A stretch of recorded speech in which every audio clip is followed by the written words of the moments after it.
As we mark the 80th anniversary of the United Nations, Africa also marks 20 years since the Ezulwini Consensus and the City Declaration, the two historic milestones that establishes the common African position on UN Security Council reforms. For 2 decades, Africa has spoken in one voice, demanding justice, equity, and representation in the highest organ of global governance. This demand, however, continues to be ignored, deferred, or endlessly debated to the detriment of both Africa and the legitimacy of the United Nations itself. You cannot claim to be the United Nations while disregarding the voice of 54 nations.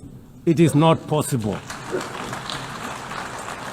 Africa is no longer willing to wait on the margins of global governance while decisions about peace, security, and development are made without our understanding, without our perspectives, and without our voice. Africa's exclusion is not only unacceptable, unfair, and grossly unjust, it also undermines the very credibility of the United Nations, this organization.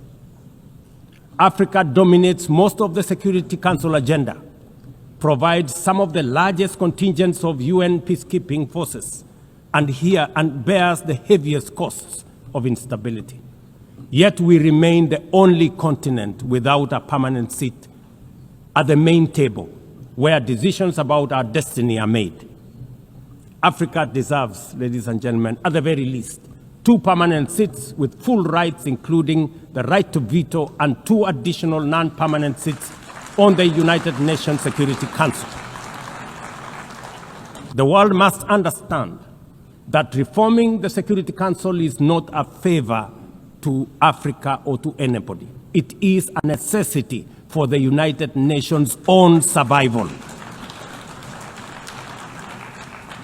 If the United Nations is to remain relevant in this century, it must reflect today's realities, not the post-war power arrangements of 1945.